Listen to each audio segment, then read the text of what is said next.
I'm breathing underwater, I'm weightless through space. I'm soaring like an eagle all over this place. Creatures most will never see are waiting there to look at me, and all I gotta do is breathe underwater. We're somewhere on a fjord in Norway. Isn't that a startling revelation? So many other places on Earth have fjords. Anyway, 3 fishermen have been off somewhere, and it would appear they bought several bottles of wine while they were there.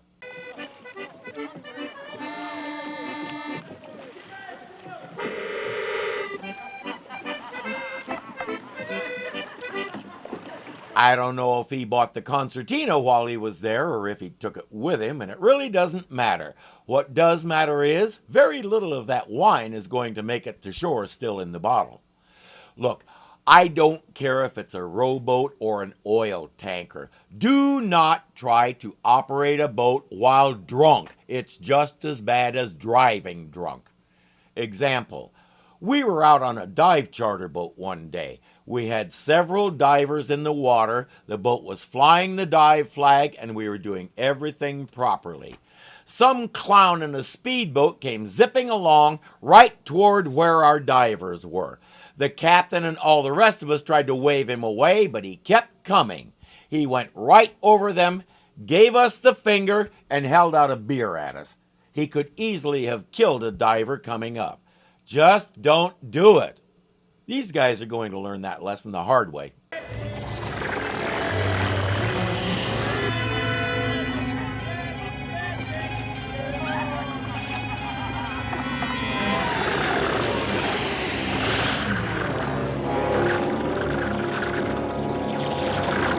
Okay, by the shape of that tentacle, we have an octopus the size of Ohio.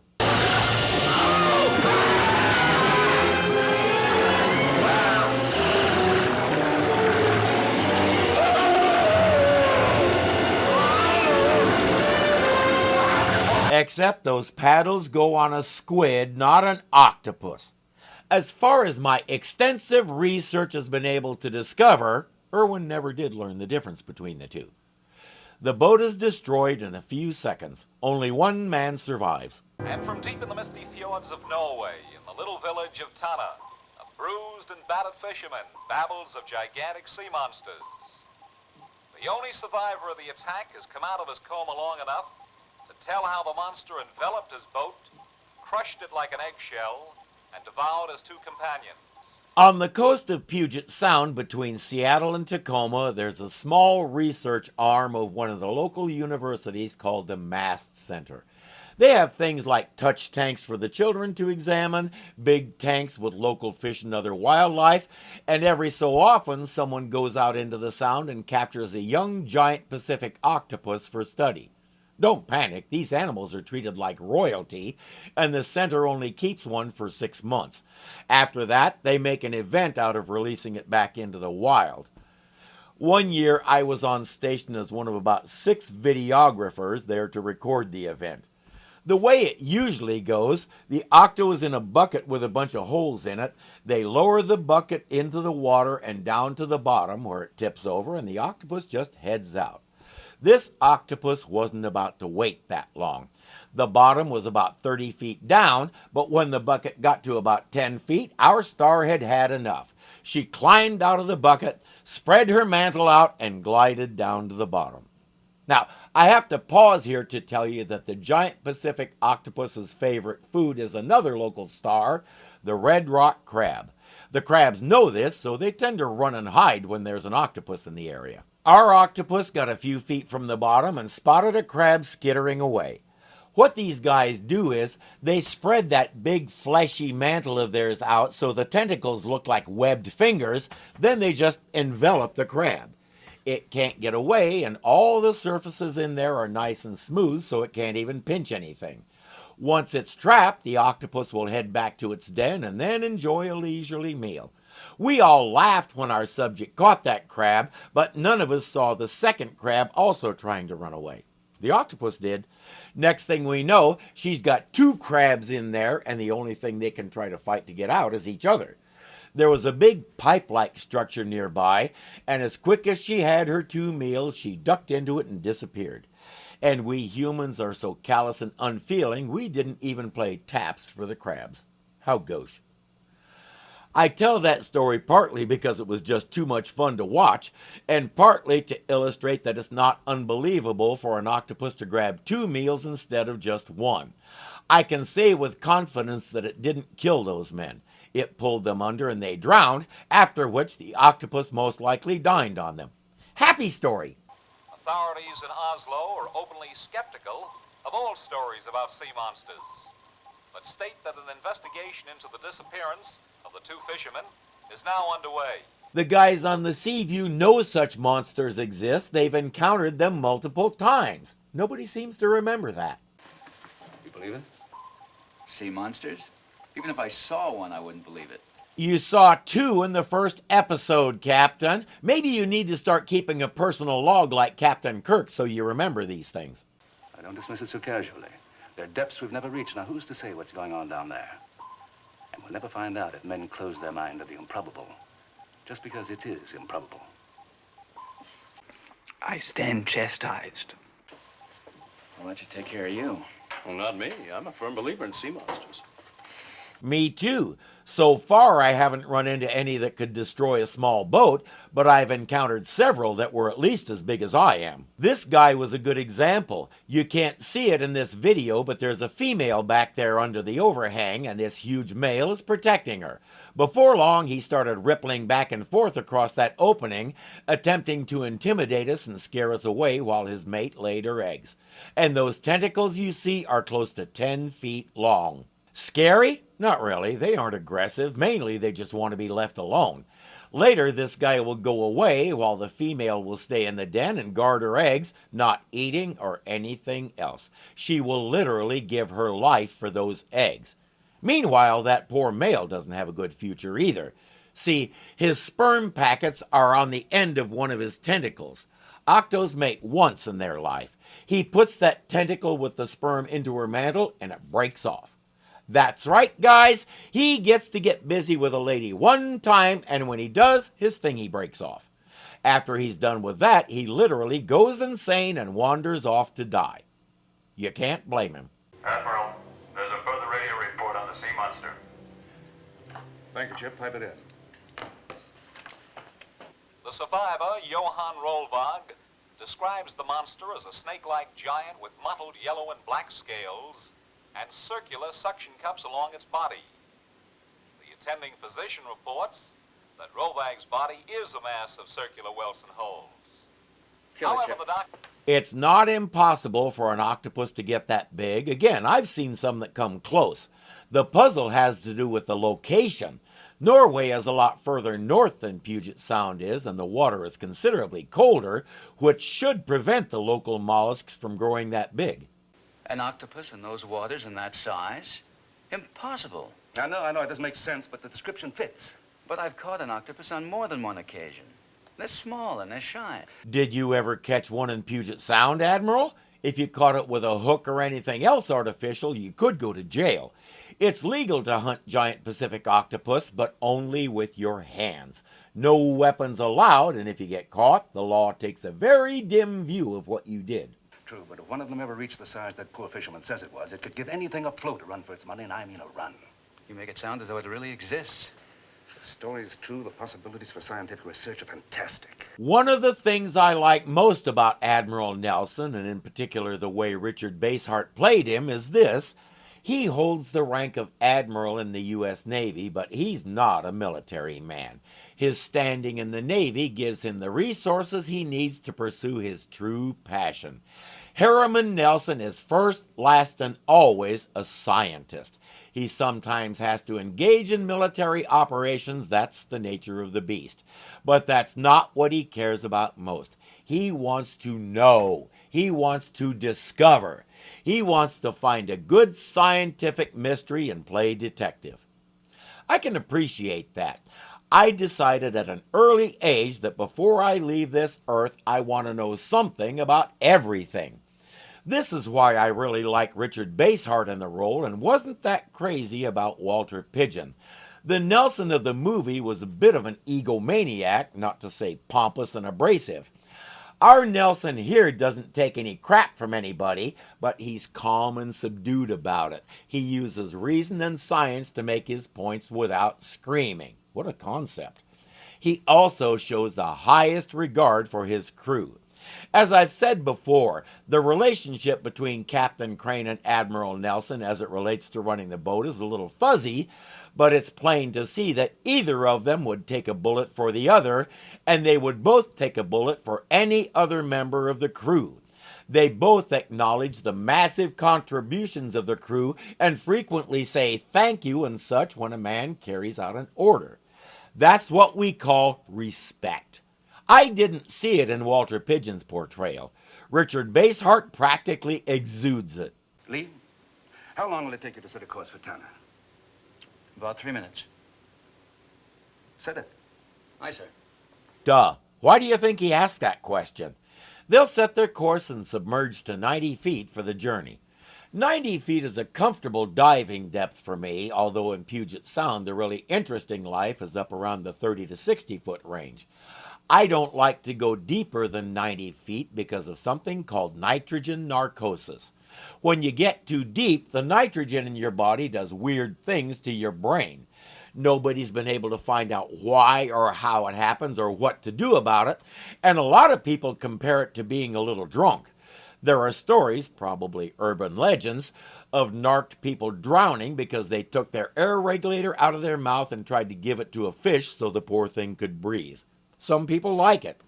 I've been narked twice and I don't care to do it again. In me, it doesn't manifest like being tipsy or high. In me, it's pure paranoia. I get so terrified I come close to panic. The nice thing is, if you get into that situation, all you need to do is go up about 10 feet or so and it'll pass, if you can remember to. But since these guys are in a submarine, they don't have to concern themselves with such things. They surface in the fjord near the town that was mentioned, and Crane and Nelson take an inflatable to the shore. The locals aren't sure they like what they're seeing.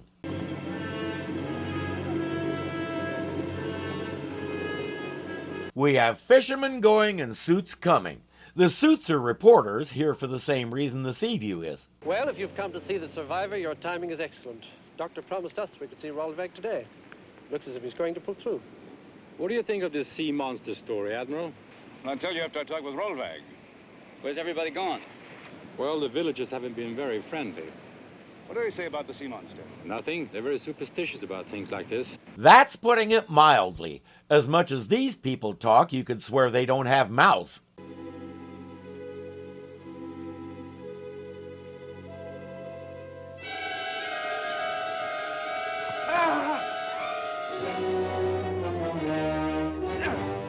Somebody's decided they don't want him talking either. Hopefully that button will identify his killer. Good day. Dr. Anderson told you he will call when you can see Mr. Rolvog. Yes, I know, but you see, I'd like to talk to the doctor before that, if possible. I'm Admiral Nelson. Won't you please come in? Her name is Sigrid, and she's been sort of looking after the patient. She's not a nurse, she's a school teacher, but she's the closest thing the doctor has, so she's it.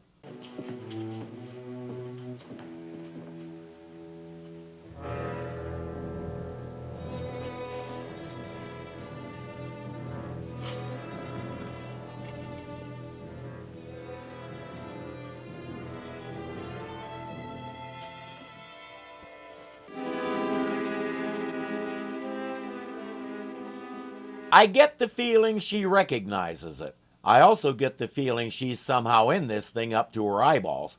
Now, if you were ever a fan of Quincy M.E. in the 70s, you know that the doctor should check for impressions of the man's teeth on the inside of his upper lip. It's a sure giveaway when you smother someone like that. This doctor doesn't know that because it's not the 70s yet, so we can't fault him for his ignorance. He only knows one thing for sure. He's dead, Jim.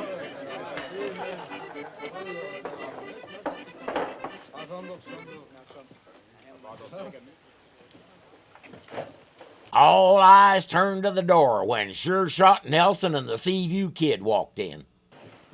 Friendly, aren't they?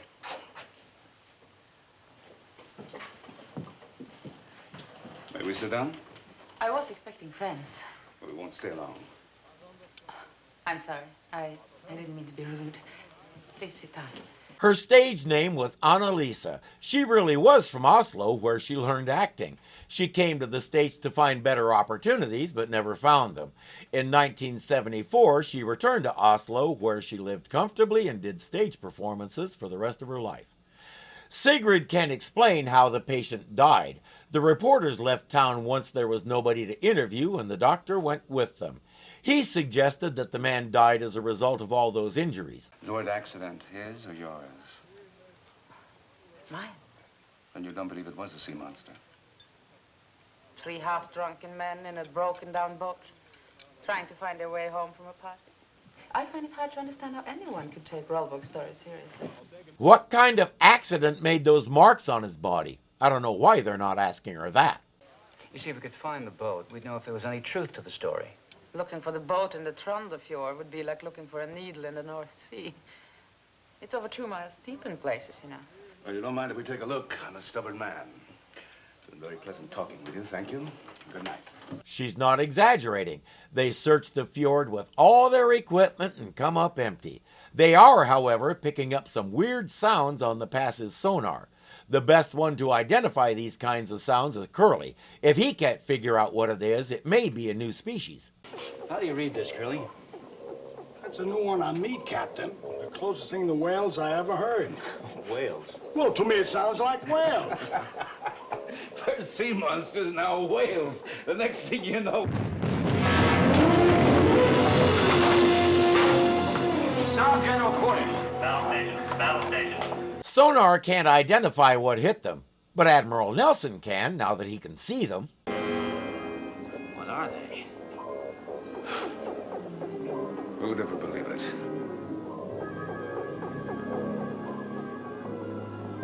Lee, did you ever hook a catfish when you were a kid? Those are catfish? Some types of catfish can grow that big naturally, but they all live in fresh water. Saltwater catfish like these shouldn't get bigger than about 2 feet. So someone is messing with the ecology of the sea creatures around here, and they need to find out who and why. For one thing, catfish are bottom feeders. So are shrimp, sea stars, and many other critters. These guys are going to scarf up all the food on the bottom and elbow out all other life in the fjord. Then the catfish themselves will die out because the carcasses of those other critters is their primary food. No more critters, no more food, no more catfish, and you have an entire section of the coast totally devoid of life. Why would someone do that? They decide to surface and look around, but oddly enough, they have a visitor. Hello. Would you like to come aboard? Du kaptein, kan jeg komme on board? Det det du sier? Så stolene står I hele landsbyen var. He doesn't speak English, and the Admiral doesn't speak Norwegian. Fortunately, we have a crewman who speaks both. Ask him if he's ever seen the sea monster. Har du noen gang sett havhyret? Ask him if he knows anyone who has. Känner du någon som har? Nej. Considering the boat he's using, I think if he had seen the monster, he wouldn't be talking to you right now. Does he know what part of the Trondafjord the men were crossing when they were attacked?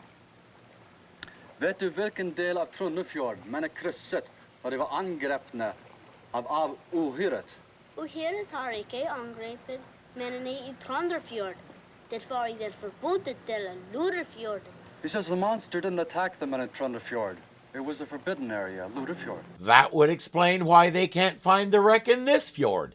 Sigrid deliberately steered them the wrong way. Time to go find that boat. Lunafjord isn't as deep as the other ones, so they'll go with scuba this time. The underwater scenes appear to be new. They don't look like something lifted from the movie this time.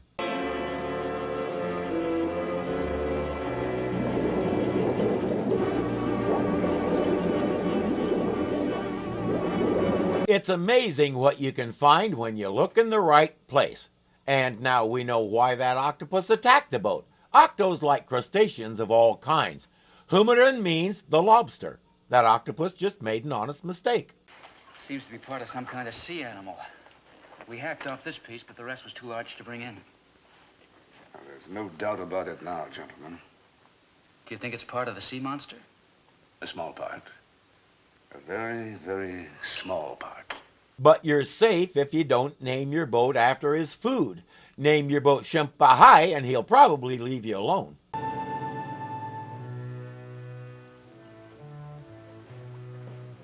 They must have found the dory right under our noses all this time. Suppose you also find a tentacle that was hacked off? What can they prove? A few chemical tests will prove it was artificially stimulated to grow that size, which means someone deliberately made that thing. And eventually someone is bound to find out who. We must stop the experiment. Yes, Lars, please.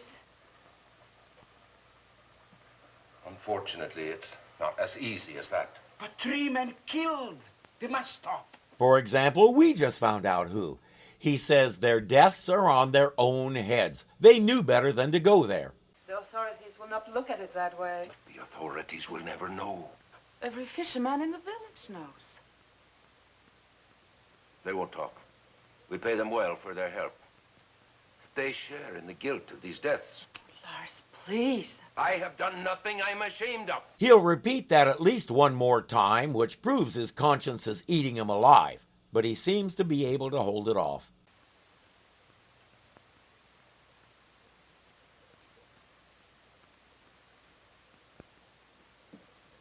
He may not feel shame, but they both have enough to cover him. He's lost their respect, and he knows it.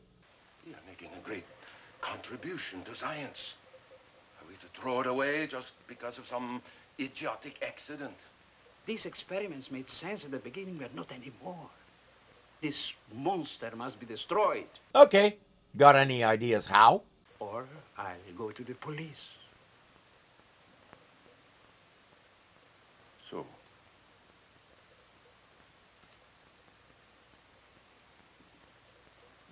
and what about you?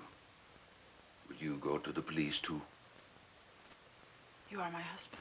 I hope he noticed the way she said that as though it's a curse. And she might want to warn Dahlgren against saying too much. She knows her husband has already murdered one man. He says he'll destroy it when his work is done, but nobody seems to know when that'll be and how much more it'll cost. Oh, and remember those chemical tests I mentioned? Admiral Nelson is very good at them. I have to tell you, it's so fantastic, I can hardly believe it myself. But I've tested and retested, and the results are indisputable. This vial contains a derivative of pituitary gonadotropin, extracted from the tentacle you found in the fjord. It's a manufactured product used mainly to promote the growth of cells. Now they know they're dealing with a man-made monster. And Admiral Nelson will bet his stars Sigrid is right in the middle of it. While the Admiral has been playing with his vials, Captain Crane was checking to see if anybody in this place subscribes to the technical journals.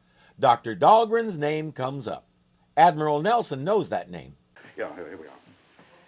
Dahlgren's last paper to the Royal Science Academy was on the germination and crossbreeding of marine life. He and a man named Lars Matson actually made some experiments.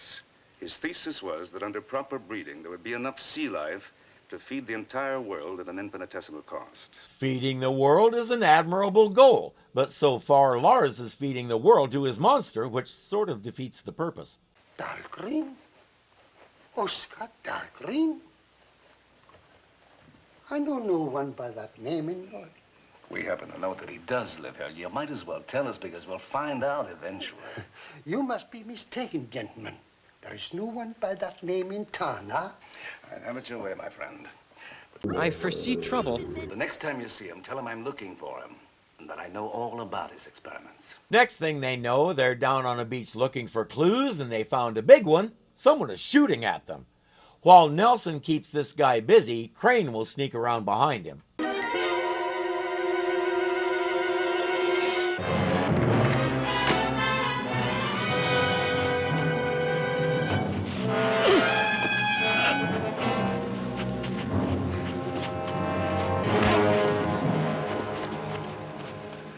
He's all yours, Admiral. He doesn't have any kind of problem with either of them. He was hired to scare them away. He says he's a crack shot, and if he had wanted to kill them, they wouldn't be talking to him right now. He takes off running and they won't try to stop him. He's the small fish that you throw back. They're after the big one.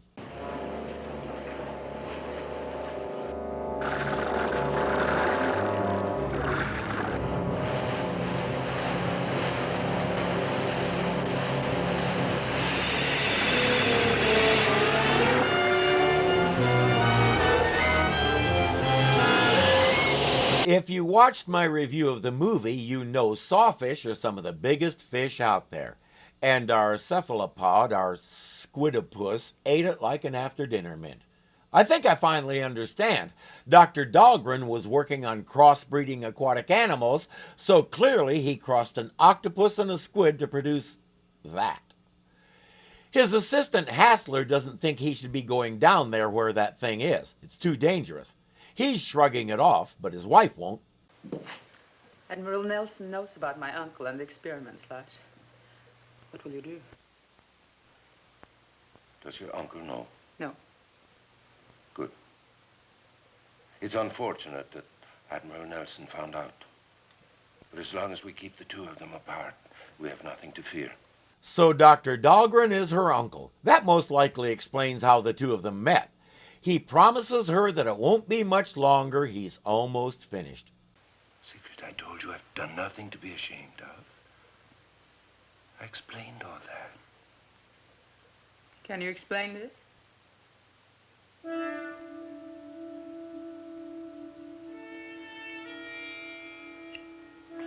Where did you get that? From Rolvog's bed. Lars, you killed him. Of course, he justifies it by claiming he didn't know how much the man knew, so he couldn't risk being exposed too soon. They always have an excuse. He's going to stand in my way. Nothing. And no one. I didn't say that. You didn't have to. People are included in your statement by definition, and you already proved the truth of her words. Sigrid, this hasn't been easy for me. But I can't just throw away years of work. I want you to understand. I tried.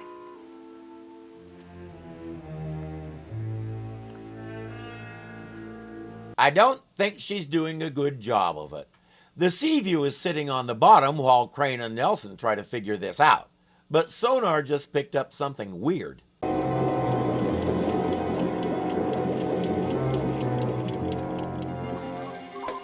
Captain Crane. Small, unidentifiable object coming in below us on starboard side. Keep a reading on it. Let's go. It's your basic magnetic mine, what they called a limpet mine during World War II. Kowalski and the Admiral suit up and go out to disarm it, whereupon we learn it's a fake. There's no explosive in it. So what was the point? Kowalski will take it inside, but Nelson is going after that diver. I think it's a trap, Curly. If it is, the Admiral's swimming right into it.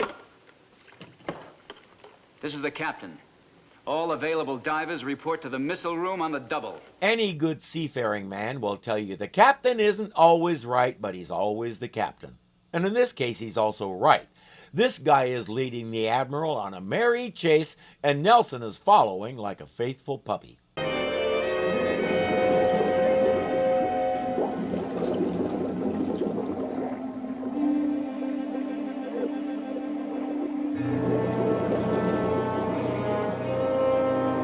Okay, if that doesn't scream setup, this guy obviously knows that place very well, which means it's a great place for a trap. Either Nelson doesn't realize that, or he's decided to see how it plays out. It's hard to tell with him.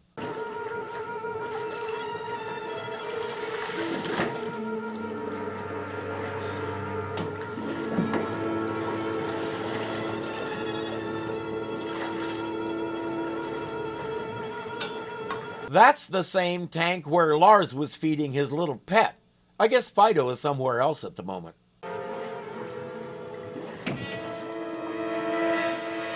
Come in, Admiral. Come in. We have been expecting you. Put the gun away. Why do I have a feeling that's exactly what he expected to find? The only question is who's on the other end of those words, but I think he already knows. I am Lars Madsen. Ah, yes. Dahlgren's assistant.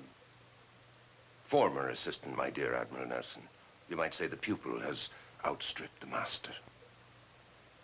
Ooh, Admiral Nelson just hit a nerve and he knows it. He'll have to find a chance to build on that. I have crossbred one of the Cyprinidae, a fish of importance to human beings because it not only gives them food, but is a source for certain rare chemicals. Now, crossing him with one of the Phycocentris varieties, a great fighting fish, I have made him more than a match for those who would devour him. I assume that includes humans, so nobody can get close enough to one to catch it and eat it anymore. Nice going. The best crossbreeding I ever saw was when Uncle Scrooge crossed a silver spruce with a goldenrod and came up with a money tree. That would be useful. In a few months, weeks even, I will have the answer to marine life growth. I will literally be able to create any form of life to any size I desire. Scientists have been working on that theory for years. It'd be quite an accomplishment. It will be the greatest step forward in marine biology. My name will go down in history. Jonas Salk invented the first polio vaccine and saved millions of lives. And I have a feeling if nobody had ever learned his name, he would have been okay with it. The lives were the important thing. Lars keeps telling himself the same thing, but he just made it clear that the driving force behind this whole thing is his desire to be important. He wants to solve world hunger, and that's cool, but he wants to make sure he gets the credit for it. Nelson wants to know about Lars's giant sea freak. Now you bring me to the crux of why I wanted you here. I wanted not only to show you my creations, I wanted you actually to be a part of them. The Seaview is your creation, Admiral. The Sea Freak, as you choose to call it, is mine. I have never had the opportunity of testing its resistances against modern weapons. He wants to have a cage match between his octopus and the Seaview. Pay-per-view didn't exist at this time, so the footage was only available in theaters and only for a limited time. The presence of your submarine in the fjord gives me this opportunity. You're gambling with the lives of more than 100 men. I regret that, Admiral. But eventually, millions will benefit. How do millions benefit from a giant, ravenous killing machine? And what does pitting it against the most advanced submarine in the seas prove? Nothing he's saying makes sense. Well, this part makes sense. You keep referring to your name, your work. How does Oscar Dahlgren fit into all this? Oscar Dahlgren was a good scientist, but he is an old man. A tortoise. Too bad. But you will give him credit for what he's done.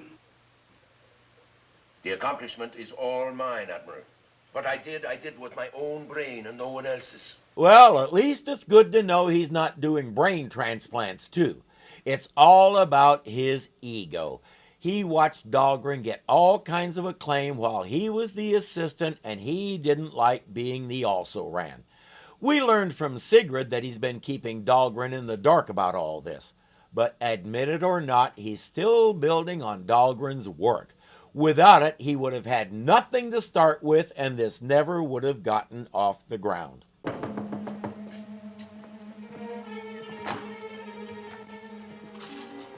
Sigrid. Admiral, I'm sorry. There's nothing to be sorry for. I'm taking the Admiral down below to see my creation. Your monster? I'm letting it out of its cave. Oh, no. That explains why it wasn't there when the Admiral came up. Then again, that diver, who by the way was Lars's assistant Hassler, came up that way too. Probably a good idea not to have it eat him. You must be completely insane. You murdered Rolvog. You smothered him in his sleep. So, you told him.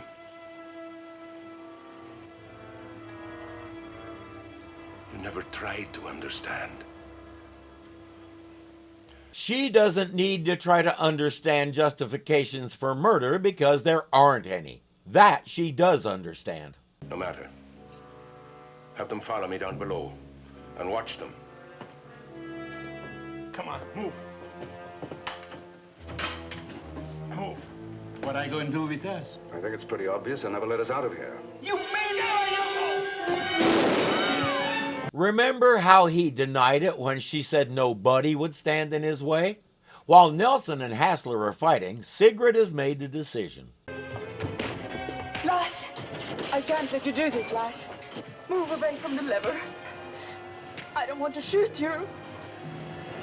Lass! Stop! Stop!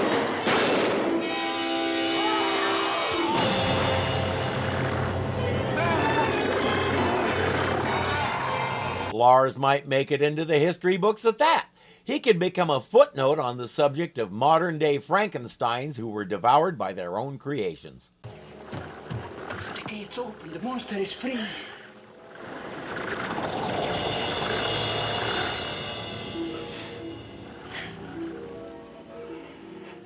I've got to reach the sub. The short wave over there. But the wave may be a bit too short because he's not reaching them. Captain, this is sonar. We're picking up something close, real close.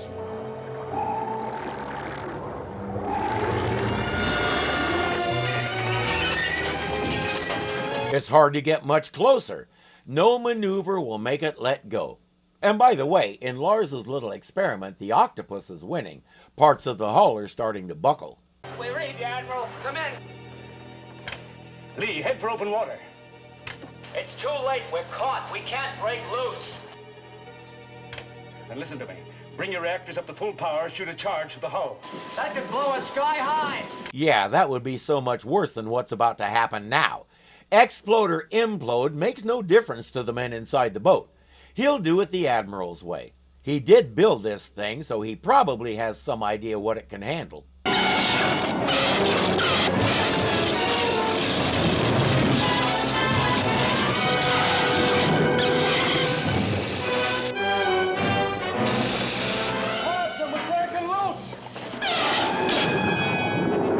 The octopus is dead. Its body drifts quietly to the ocean floor, where it'll become food for sea stars, clams, and, ironically enough, crabs and lobsters.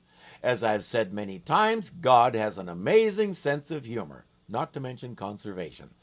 The last time the Seaview did this, several commenters said it couldn't happen because the sub is grounded by the water. All I can say to that is, explain the electric eel to me. Lots of systems blew out on the Seaview, and her trim is a little kitty wampus right now, but she survived and she's able to surface and do all the other stuff a submarine does. Everything all right on that end? It will be. We don't know if Sigrid will ever recover from the trauma of having to kill her own husband, but she doesn't have to go through it alone. Her uncle will be there like a doting father and amateur therapist. I suspect that, as the Admiral says, she'll be all right eventually. Lars made the same mistake a lot of scientists, mostly fictional ones, thank God, tend to make. They want to see if they can do it, and they come up with something like world hunger to justify it. Producing more food isn't the answer to world hunger. We already produce enough food for everyone on the planet. The problem is getting it to them. Greedy despots, dictators, and other bad D-type guys either like to hoard the food for themselves or sell it on the black market and enrich themselves. Either way, the key word is themselves rather than the hungry people. Until we come up with a workable, equitable distribution system, someone on the planet is always going to be hungry because someone else thinks they deserve 2 portions. To those people I say this: you do not need to eat that much. Eat a decent meal without taking from someone else, and always leave room for ice cream. You'll be even happier than you are now. Trust me. I'm breathing underwater. I'm weightless through space. I'm soaring like an eagle all over this place. Creatures most will never see are waiting there to look at me. And all I gotta do is breathe underwater. We were out on a bottle. I'm not a cockney, I can say bottle. But I've encountered several that were at least slow down. For an octopus to get and did stage performances for the rest of her life. What is with my inflection? and come up empty, and come a good guy, like a faithful puppy. Puppy,